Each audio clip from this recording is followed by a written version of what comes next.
สบายดีท่านผู้ชมวันนี้จะพาท่านผู้ชมขี่เรือล้อลิ้นตามแม่น้ำสันใสๆเย็นๆ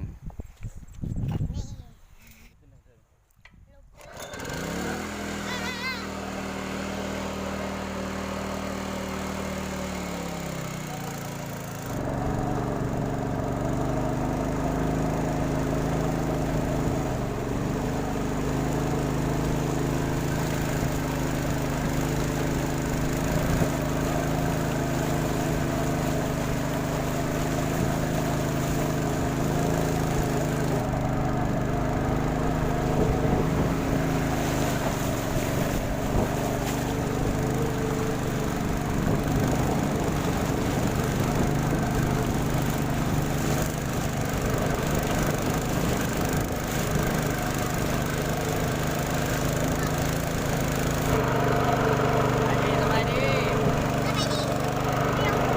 ล้อลิ้นเด้อ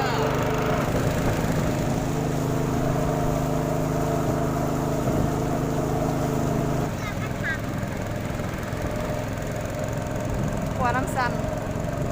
บ้านปางยอ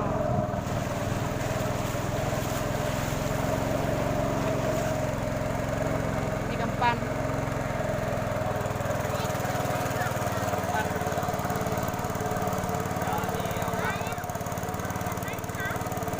กำปั้นคำ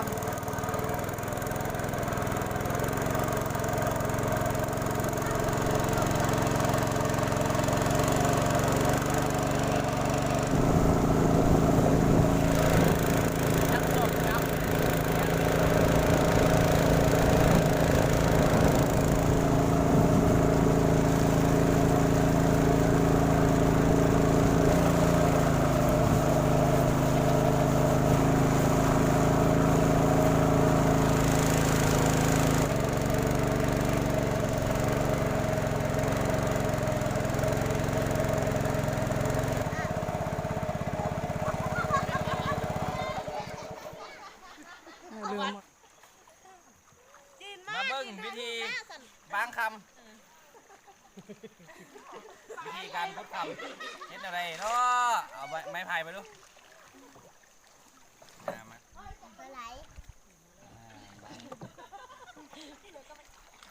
เป็นอะไรหนาวบ่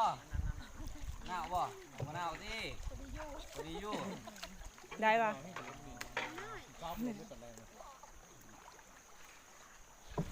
เบิ่งวิธี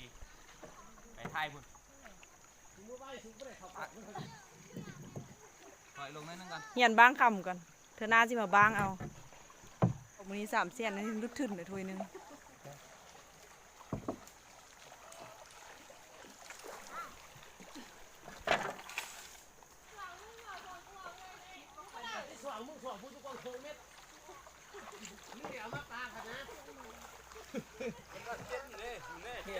ส่งเดี๋ยวไปไหนเลยก็ลงมือทำตัวเองก็มัน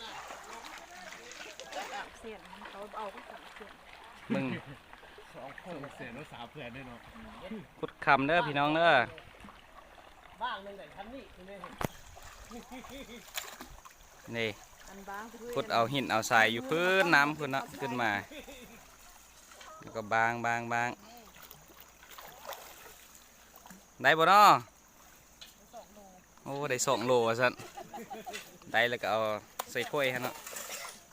นี่บางคำ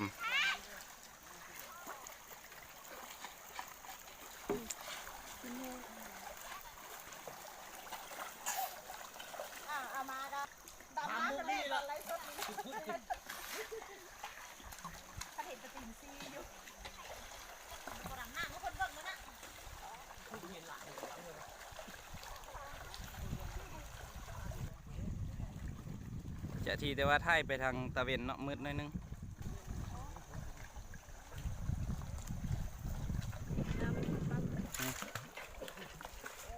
ทำแรงขึ้นเอาแถวนี้เลยเนาะ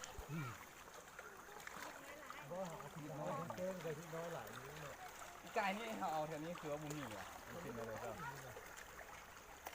ปีนี้มันออกปีนี้ดิปีกายมันท่านออกดิ